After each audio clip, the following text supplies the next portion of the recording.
Bonjour Lamine. Ouais, salut Henri, comment tu vas? Super, super. Et toi? Ouais, ça va, super, ça fait un moment, hein, mais bon, ça fait plaisir de te retrouver. Grave, ça fait vraiment un moment. Pour faire une petite introduction par rapport à toi, on se connaît depuis presque 3 ans maintenant, je pense. C'est ça. Lamine travaille dans l'éducation financière, plus précisément, il rêve de la liberté financière, on va dire ça comme ça. Je pense que tu es l'un des peu personnes que je suis dans cette thématique. J'ai une vision assez différente sur la liberté financière, je pense, que d'autres personnes. Mhm. Et c'est des sujets qu'on va aborder aujourd'hui. On va parler de tout ça, ta vision des choses, comment tu vois, enfin tes conseils pour les gens qui souhaitent se lancer et qui rêvent de ça aussi. C'est un sujet, l'argent en règle générale, qu'on n'en parle pas très souvent, ni en France ni dans le monde peut-être. Et je pense il y a un moment où il faut qu'on parle de tout. Donc voilà. Mhm. Donc Avec pour plaisir. démarrer, pardon, J'ai dit avec plaisir, avec plaisir. Je répondrai, nickel. on parlera de tout ça. Donc pour démarrer, peut-être, dis-moi comment tu aimes qu'on te présente aujourd'hui, comment tu te présentes aux gens quand tu rencontres quelqu'un de nouveau. Bah alors, ce qui est simple, c'est quand je me présente, tout simplement, moi, ce que je dis aux personnes qui me rencontrent, j'essaie de parler avec honnêteté, avec transparence. Donc, du coup, c'est pour ça que j'aimerais bien, du coup, que les personnes, souvent, ce qui ressort, c'est que je suis quelqu'un d'honnête, transparent, euh, quelqu'un qui est très à l'écoute. Donc, c'est surtout ça qui ressort, quelqu'un à l'écoute et très transparent par rapport à ce qu'il peut y avoir. Ok. Voilà. Et quand ils te demandent par rapport à ce que tu fais dans la vie, comment tu racontes? Déjà, Alors qu'est-ce que tu fais dans la vie? ce que je fais dans la vie, alors ce que je dis simplement, c'est que j'accompagne aujourd'hui les investisseurs qui soient novices ou expérimentés hein, dans l'immobilier locatif. En fait, je fais un accompagnement avec ces personnes-là dans un premier temps pour qu'ils puissent générer un flux de trésorerie positif. Donc, en gros, qu'ils aient un petit quelque chose qui tombe tous les fins de mois. Mais je vais aller au-delà de ça. C'est-à-dire que moi, je veux vraiment faire de l'accompagnement sur le long terme. Ce qui va m'intéresser, bien évidemment, c'est qu'il ait un bien rentable, mais surtout qu'il ait un bien qui soit pérenne dans le temps. Donc, en fait, je vais faire très attention à la qualité de son patrimoine. Donc, voilà, c'est ça que je fais. Clairement, c'est de l'accompagnement dans l'investissement immobilier, mais sur du long terme avec des stratégies qui sont basées vraiment sur à peu près 20 ans. Et je dirais même au-delà de ça, parce que l'accompagnement que je fais aussi, c'est fait pour qu'il y ait des transmissions, pour que ça puisse être transmis à des enfants, à des héritiers, ce genre de choses. On parle du terme liberté financière depuis quelques minutes maintenant. Comment toi tu le définis? Franchement, je pense qu'il y a beaucoup de gens qui vont le définir en une somme d'argent. Hmm, Sauf que la réalité, moi, je vais le définir en ouais. temps. Pour moi, c'est ton C'est-à-dire? temps. Comment? C'est-à-dire? Ouais, vas-y. Alors, en fait, je pars du principe, euh, c'est le temps que tu vas avoir en ta possession qui va définir ta richesse. Par exemple, quelqu'un qui aujourd'hui est obligé, par exemple, de travailler pour subvenir à ses besoins, lui, il Hmm, n'aura pas forcément le temps de faire tout ce qu'il veut. Il va d'abord passer son temps à faire quelque chose pour une nécessité. Alors que si euh, j'ai réussi à avoir énormément de revenus qui me permettent de faire ce que je veux de mon temps, même si je travaille, ce sera mon luxe, ce sera mon plaisir, ce sera moi qui aurai décidé d'aller travailler.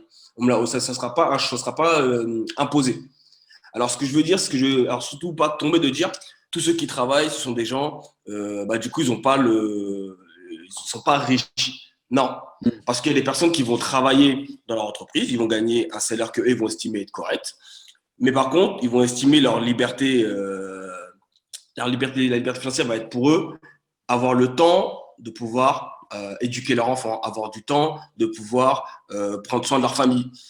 Et il y en a qui vont trouver le moyen, ils vont avoir besoin d'avoir beaucoup plus de ressources financières pour faire beaucoup plus de choses. Donc, Hmm. du coup, la notion de liberté financière, vraiment, pour moi, c'est que ça dépend des uns et des autres. Très bien. Et pour les gens qui touchent pas peut-être assez de salaire, etc., même si enfin, tu parles d'investissement avec un zéro apport, Mhm. Si quelqu'un il est je sais pas, il est au SMIC par exemple, et il souhaite Mhm. investir pour enfin pas forcément s'enrichir, mais créer une sorte de revenu. Alors, Euh, ouais, excuse-moi, vas-y, je t'ai coupé. non, non, non. L'idée c'était juste de comprendre comment enfin, déjà il n'arrive pas à mettre à côté Mhm. pour qu'il ait un apport. Comment tu peux, enfin pour ceux qui sont vraiment dans la galère, comment tu peux en sortir quoi? Alors, Ouais, en ils fait, peuvent en il y a, il sortir. y a- il y a différentes possibilités. Il y en a plein Ok. qui vont dire qu'il faut aller vers la bourse, ce genre de choses. Moi, c'est pas forcément ce que je préconisais. Parce que je pars du principe que tes revenus sont pas assez importants pour pouvoir générer, pour pouvoir en tout cas te dire, parce qu'en bourse déjà, on part du principe que l'argent que tu utilises, c'est l'argent que tu es capable de perdre. Hmm. D'accord. Donc, moi, ce que je Ouais. dirais à une personne, par exemple, qui touche le SMIC, dans un premier temps, bah forcément, ce qu'il va falloir qu'elle fasse cette personne-là, c'est mettre de l'argent de côté. Et si elle n'a pas les fonds nécessaires pour mettre de l'argent de côté, la banque ne lui prêtera pas d'argent parce qu'elle part du principe qu'elle n'est pas assez solide. Donc, ce que je dirais à Hmm. cette personne, c'est au lieu de vouloir, dans un premier temps, faire tout de suite ce palier de je vais investir, je vais faire ci, je vais faire ça, dans un premier temps, d'essayer de gérer ses finances. Et du coup, comment tu définis aujourd'hui une bonne stratégie d'investissement? Enfin, tu as parlé à droite à gauche par rapport à ce sujet. J'ai collecté quelques idées, mais si demain une personne arrive chez toi en disant voilà, j'ai autant d'argent de côté, je gagne autant par mois, j'ai envie d'investir, je sais pas par où démarrer. Comment tu définis une strat? Déjà, la première chose que je vais dire pour simplifier, parce qu'en fait, là, il y a beaucoup de gens qui vont dire, dans l'immobilier, il y a cette stratégie pour réussir, il y a cette stratégie pour réussir. Ça, pour moi, c'est du marketing, rien de plus. Parce que il y a différentes façons d'investir Ouais, dans l'immobilier. c'est vrai. Pourquoi? Dans un premier temps, parce qu'il y a différents profils. Quelqu'un qui va avoir un certain revenu, par exemple, quelqu'un qui va gagner moins de 2 000 euros, déjà, il va avoir moins de possibilités que quelqu'un qui touche 3 000 euros. Donc, forcément, on va pas les amener aux mêmes endroits, on va pas faire la même chose. Donc, quelqu'un qui va venir en me disant il a un certain revenu et derrière, il ne sait pas trop comment faire. La première Hmm. question que je vais lui demander, c'est pourquoi tu veux investir dans l'immobilier? Est-ce que tu vas investir parce que tu payes trop d'impôts? Est-ce que tu vas investir parce que tu veux créer du patrimoine? Est-ce que tu veux pour tes enfants? Et à partir de là, je vais commencer à mettre en place une stratégie. Mais je ne peux pas venir dire, je vais Ok. faire ça, c'est la meilleure stratégie pour cette personne-là, sinon je ne connais pas ses objectifs. Hmm. Maintenant, moi, si tu veux pour aller plus loin, moi, ma stratégie, ce que je fais en tout cas en perso, je suis beaucoup dans l'ancien, dans les appartements anciens, dans les villes où les prix au mètre carré sont quasiment les plus bas. Donc, je vais souvent dans les villes moyennes et les petites villes pour obtenir des rentabilités assez élevées, assez faciles. Mais après, comme je t'ai dit, ça va dépendre du client que je vais avoir en face de moi. Moi, je pars du principe que je préfère acquérir plusieurs biens parce que le plus important dans l'immobilier, c'est pas d'acheter. Le plus important, c'est de répéter. Si tu es capable Hmm. de répéter l'opération, comme je t'ai dit, Oui, tu t'enrichis. Mais par contre, exact. si tu achètes un appartement mais que tu es bloqué, bah, tu t'es enrichi, certes, mais tu ne pourras plus avancer. Il faut faire enfin, à ton avis, il faut faire une affaire tous les combien de temps, du coup? Pour une personne qui est capable, en tout cas. Tout dépend de ton temps. Il y en a qui vont pouvoir Ok. en faire deux, trois à l'année. Il y en a qui vont pouvoir en faire qu'un seul. La banque, elle te suit à 2, 3 par an? La banque, elle va te suivre à partir du moment où tu as les ressources financières pour le faire. Parce que l'erreur, c'est pas de croire, Ok. l'erreur, c'est de croire que comme tu achètes un bien rentable, tu peux continuer d'acheter. Ça, c'est pas la réalité.